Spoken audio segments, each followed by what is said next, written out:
Welcome to Soul of an Empath, the podcast that helps empaths to feel loved, seen, heard, and understood in all areas of your life. Now here's your host, Tiffany Cano. Hello, and welcome to Soul of an Empath podcast. My name is Tiffany Cano, and we have Sarah Michaels here today as the guest on our show. I've known Sarah for, over 10 years. I love her. She's a friend, and she's also been very insightful and has great wisdom about how to market my business, and I've used her services in the past. So just so you know, I'm a fan. Okay. And let me tell you a little bit about Sarah. Sarah helps visionary entrepreneurs nail down their articulate, hard to describe services like mine and have conversations everywhere that lead to high ticket clients while being their brilliant, quirky selves. Combining our practical business expertise, years of marketing and sales experience, and gifts for messaging, she created the Feminine Sales Power System that helps clients skyrocket their confidence and income with high ticket programs that sell like hotcakes. Woo woo! Sarah utilizes a rigorous client attraction process that leads to 200% more sales conversions with the right people and converting 70% with clients excited and committed to working with them, often doubling or tripling their rates as well. Sarah speaks and leads workshops throughout the country and around the world on topics related to leadership, sales, and marketing. She holds a degree in English from Kenyon College and a master's of communication arts from New York University. So please welcome Sarah to the show.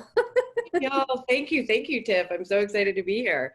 You've read my bio a time or two before. I love the emphasis and like the voices you do.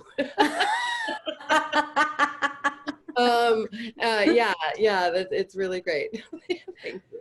Well, you were the first person to get me to really expand my rates and do packages, what was it? Maybe 8 years ago, something like that. And so you helped me personally to build my messaging and my confidence in that. And I would never go back to being paid dollars per hours ever again. Right? Oh, yeah. I kind of forgot about that piece. I remember the piece where, I remember watching you. I think when I met you was when, as I put it, you were turning the boat away from so many trades and so many barters. And it was, but I'll speak of it because it looked hard what you were doing. Okay. From where I sat, I'm like, that looks tough. And so I had a very strong boundary around like, no, we don't do that. We just it looked like a slippery stove. But yeah, I do remember that because the minute I saw this business model, I was like, oh, sweetie, this is what we need to be doing. And you were like, okay, a little dubious at first, but you got with the program really fast. It was a little scary at first. And then I learned to love it. So, one of the things that you and I have connected on in the past is about feminine leadership. So talk to me about feminine sales power and how empaths use it in their business, in their life, in their relationships. Cool. Yeah. So one thing when I was thinking about this topic and thinking about empaths and gauging and, thinking about what I was going to say here today is I really do feel like feminine leadership in general, but feminine sales power in particular, was made for empaths because it's a way of going out there, really leveraging your intuition strongly while marrying it and integrating it with more of the masculine, like really deliberate things and some structures and some areas like that's the rudder, that's the structure, and then we can flow within the structure. And it's a way to be deliberate and intuitive and connect with people deeply and make sales without it getting weird. Or, Mm-hmm. because like we feel everything. So we're going to feel it anyway, right? Mm-hmm. Um, whatever disconnect happens or whatever hiccup happens. And it's a way of minimizing that to like near it non-existent. I mean, if it happens, it's probably because of what they got going on, and it couldn't be helped, right? And it's very rare that, it's not that everyone says yes, but it's very rare that there's anyone kind of like, well, about anything in our sales and marketing, like anything. And so it's a way to go out there being powerful and sell what you're here to sell. If you have a business or you're in the mode of essentially selling yourself, and, without pouncing on people while being yourself, that's the quirkiness. Like, you get to be yourself and show up exactly and only as who you are. I fly my freak flag, baby. Exactly. Exactly. Yeah. Like we all have our own, and yeah, own it. Own it. Yes. Articulate it, and you can sell it. and and I've heard you talk about like 80% is being in the feminine and 20% in the masculine, during the sales process. Can you describe that a little bit more for me? What does that look like, And feel like? yeah. I'll use the microcosm of a sales conversation or a strategy session, because that is a really good example of that 80% feminine flow, 20% masculine structure balance, such that it is. Because here's the thing, guys, it's not about balance. Is what do I want to use? What foot do I want to lead with? Masculine strengths or feminine strengths? In this moment, a real moment by moment choice. The backbone of all that I do is, so how do we set ourselves up to have access Mm-hmm. to that moment by moment choice? Despite the busy world, despite our fears, despite whatever else, so we can show up the way we want to be showing up. Well, if you think about the sales conversation or the strategy session, the first part is generally about what's wrong, what's not working, the pain points, the urgent needs, whatever you want to call it, what they want to change. They're coming to you with a problem in order to change. So it's what they want to change. And then you move into a section I call that the pain section. And then the next section is the possibilities. So what do they want? What are their goals? And mind you, this is a standard sales consultation model that's been around probably as long as there have been like things to exchange for goods and services, of like, what do you need? When do you want it? What do you want? Like, what do you want it to look at? Like, get a sense of goal. And can I meet that need? Can I help you get there faster?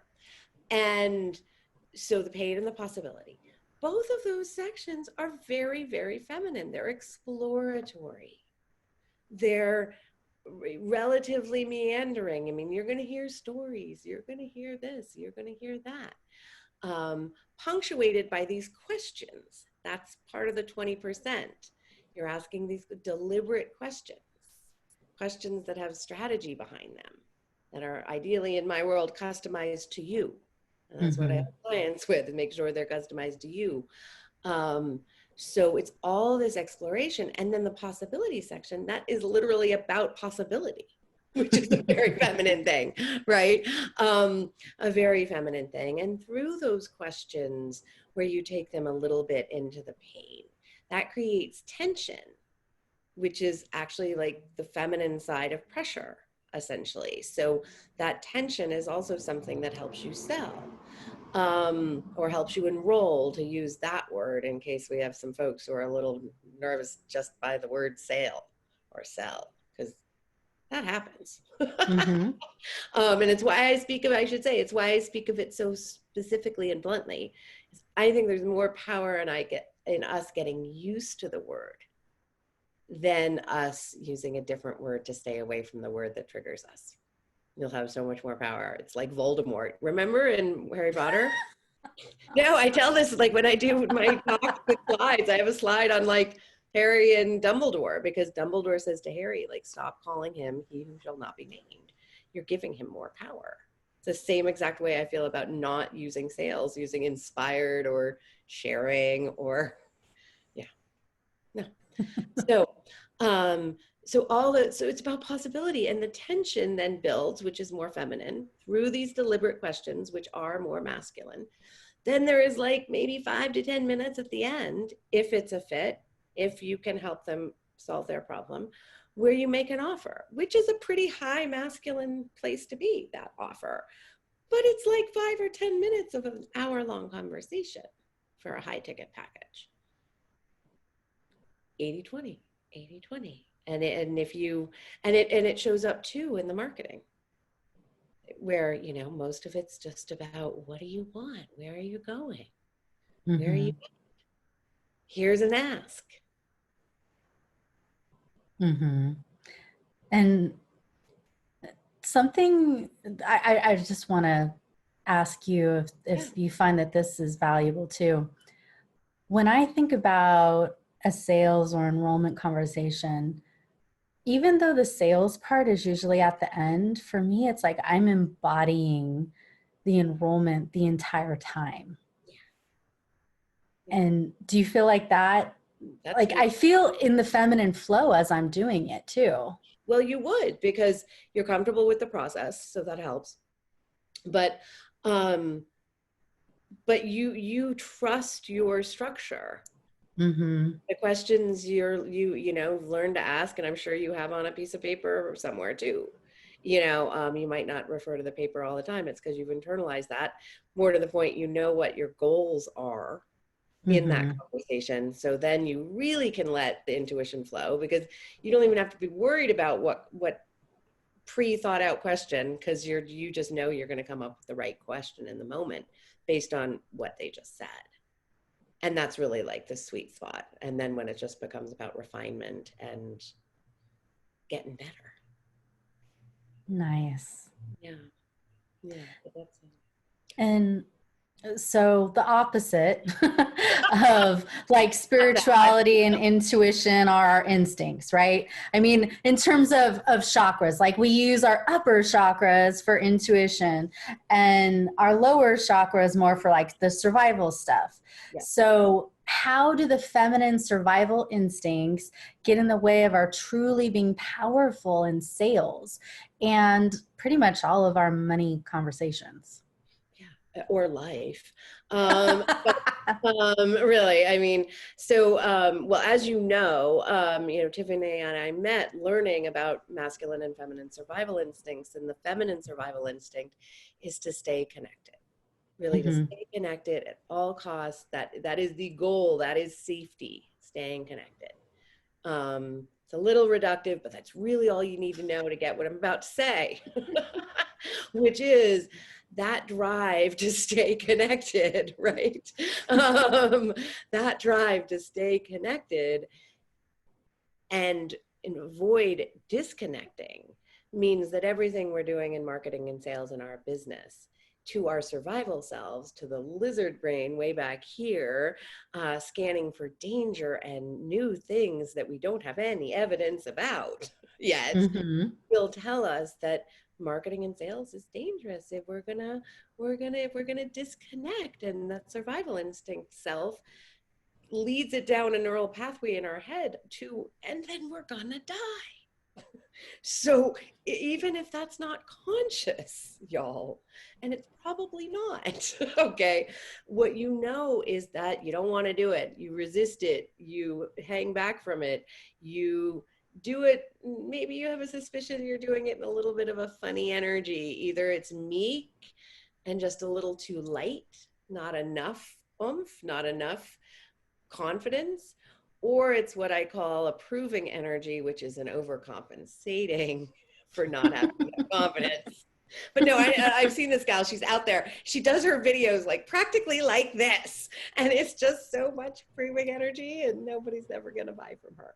And yeah, we can definitely have core wounds around trying to prove ourselves. And when that wound is there, it can totally get in the way of being enrolling. yeah, and that's where, you know, so that's I want to wrap this up before I go there about the getting in the way of being enrolling. Is that's how this feminine survival, and she'll pull us back. The masculine finds safety in respect and trust. This is an irony, and kind of you know, shucks and foiled by the fickle finger of fate on this one, because what you're gonna do, ladies.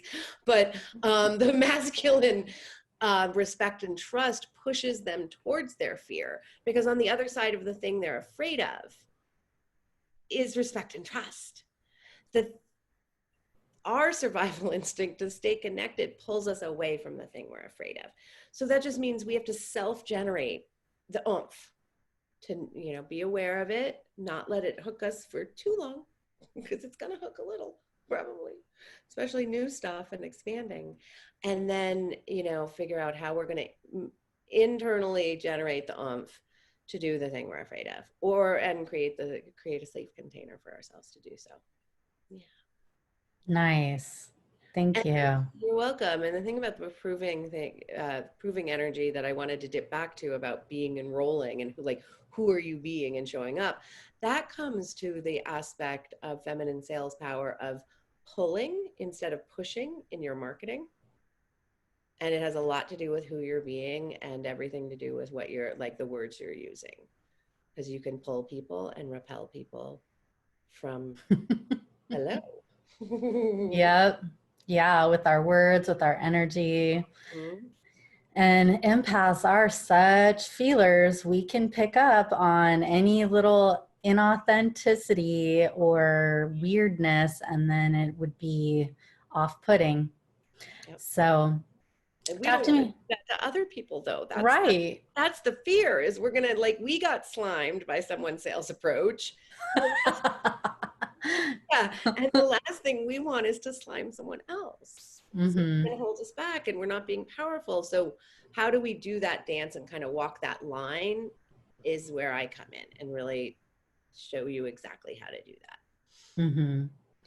And what are some of the ways that empaths can stop overthinking our marketing and sales and get truly comfortable with selling? Well, a piece of that is getting that evidence. This is a chicken and the egg thing. What's going to ultimately, yeah, it's going to ultimately help you to see that people are going to buy the packages or the new rate or whatever you're doing that's next level for you. And then they're also going to get value from it. That's ultimately what's really going to get you comfortable with it. Put simply, if the feminine survival instinct is to stay connected, and that is safety, you can declare yourself safe. Like, that is, like, on a fundamental level, you can decide that you are safe. But more tactically and tangibly, is to actually bring your quirky, individual, brilliant, goofy self out. The more you do bring that out in your marketing, because people are buying you as much as they're buying the thing you're actually selling or the expertise. They want to hang out with you. They want to be with you, and they want help with this problem. Mm-hmm. Go ahead. I was just going to say, people buying me, I mean, it sounds a little weird when I say it like that, but it's been so true. There have been people who've said to me, I don't know why I'm signing up for this healing package with you, but I know I'm supposed to. Or I don't know why I'm taking this workshop with you, but I feel guided to do it. So I'm going to do it. And there is that essence of they're buying, you know, the energy and the beingness. And then if that is congruent, then the marketing is kind of secondary to that. Yeah, yeah, exactly. So, you know, and then it's just a matter of sorting the population with your marketing words. So you attract, so the people who are sticking around long enough to even get to that point, that are feeling your energy and being like, okay, she's solid or whatnot, Mm-hmm. are the ones picking up and following and showing up. And the ones that aren't your people are falling away. Yeah. So what's the best advice you can give to us fellow empaths? Oh, yes, as I had a cheat sheet. Um, to hold your space. And I know you teach on that too.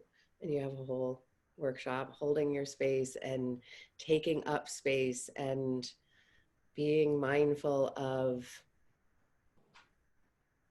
where your energetic container begins and ends and how much you let other people's energetic containers seep into yours. It really, you'll be less tired. um, you'll have a happier, sunnier disposition. The world won't seem as hard and harsh. Even if, I mean, that's the thing, even if you are paying attention to the debacle of a world we have going on in the last few years, and, you know, if you hold your space well enough, you don't have to get crumped by that. You don't have to get crumped by a sales slump. You don't have to get crumped by, like, nobody liking your post. Don't worry about that. Facebook algorithm, nobody saw your post. It's a much healthier way to hold it. Okay. like, we're just psyched when there are things that happen on Facebook. Like, there's no use trying to like beat ourselves up for what didn't happen, because who saw it? We don't know. Like, and that to me as a marketer all these years makes me somewhat dismiss it. We can't know how many eyeballs, so let's not worry about it. And let's just be grateful for when it does do stuff. Mm-hmm. That's kind of how I hold it. But holding it in that, you know, it's not me necessarily. And, you know, we can need to tweak our message. We can need to tweak our, you know, positioning. But until you have a huge following. And and would you also agree that by holding your space, it makes it easier to not take it personally, Oh, well, or to feel rejected if they say no, or come up with some that's just where my brain was going, was like, it's all about good. not taking it personally, is like, it's so not you, like Mm-hmm. 99% of the time. You are so, you know, like, yeah. We you know, we do have effect, and we will have some roles in some situations, but most of the time, no, it's not about you. Yeah, I'm not taking it personally. Others stuff, I mean, between their not holding their space, and it's, you know, so they're not even helping us Mm-hmm. out, Yeah. right? So they're like leaking all over the place, and you know, even with, you know, a strong energetic boundary here around what's mine and what's theirs, it, you know, that can be a little hard to take. So, you know, being vigilant about it and just knowing that, you know, until somebody tells me like, hey, Sarah, I have a problem with you, they don't have a problem with me.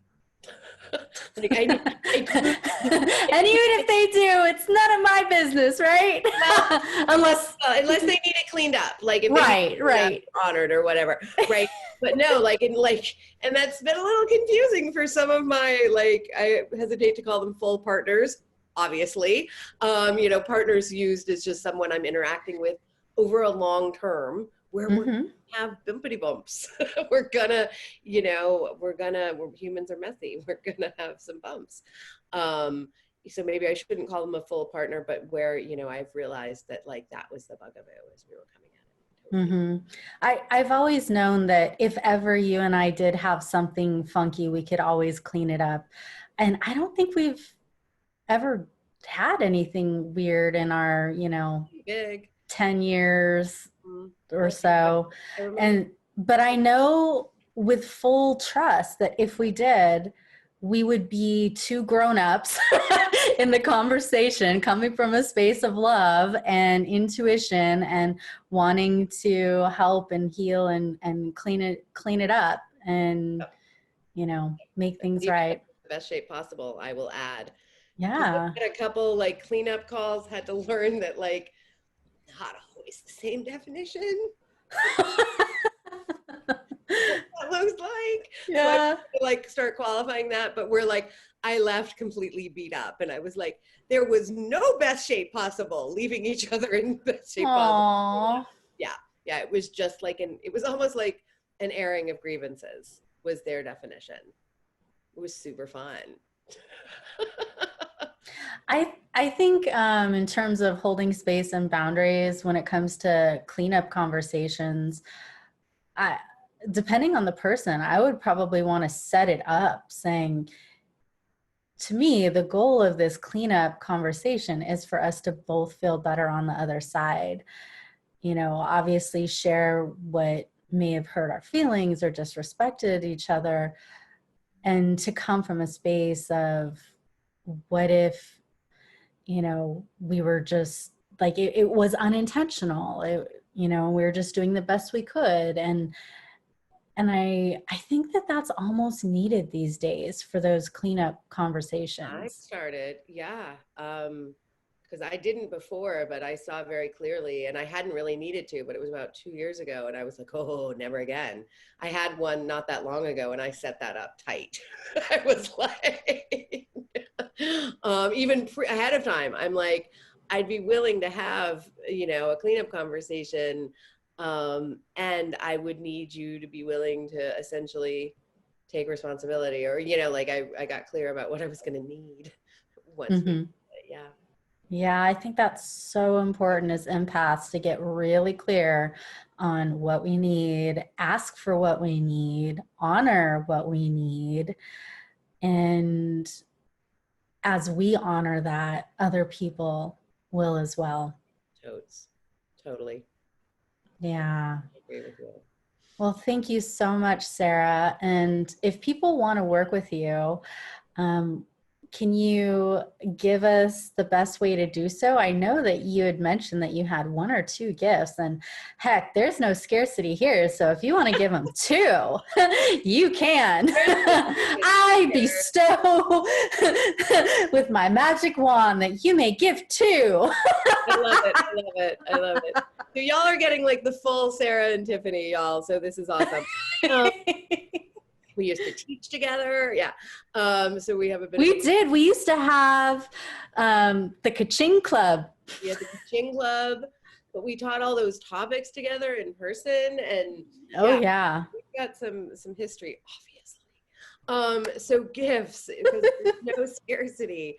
What I have for y'all is 2 things. They are related, and they get at different problems. So the first is the 7 essential money-making conversations. Those include the sales conversation, that's number 4, but also the initial conversation, the connection conversation, how to turn a friendly conversation into a sales conversation, which is a really important one.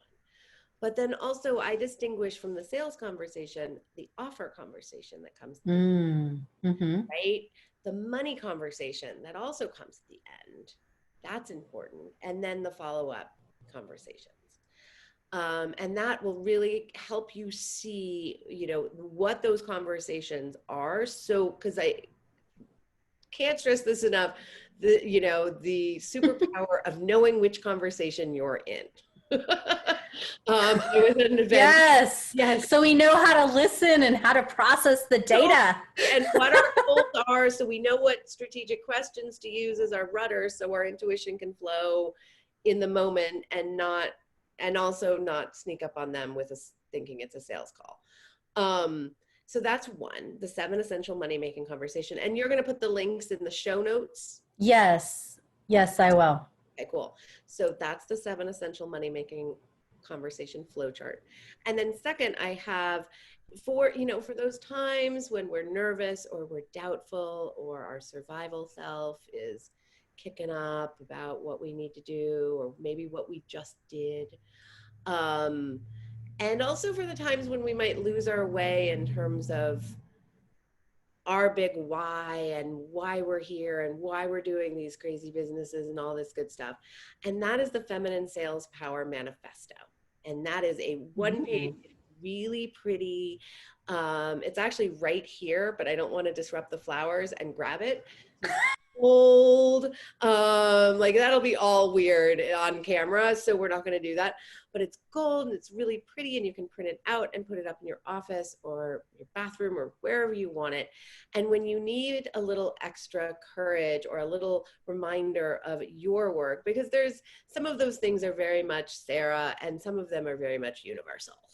And because you've been attracted to me and you're attracted to Tiffany, you will see yourself in them too. And it will remind you of your bigger why and why you're doing this business and your mission and your message.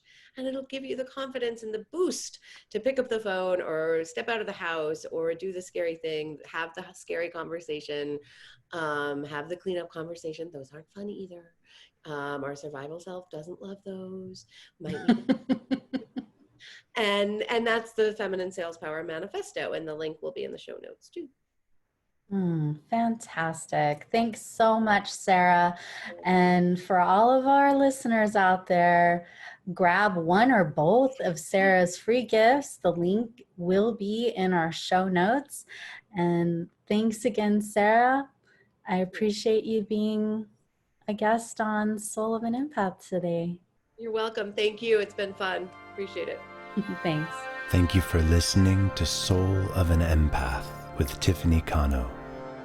If you enjoyed this show, please rate and recommend it on Apple Podcast, Spotify, Stitcher, or wherever you are listening to it. You can get more information from soulofanempath.com. May you be blessed with love, health, peace, joy, spiritual oneness, prosperity, and abundance. So be it. So be it. So be it.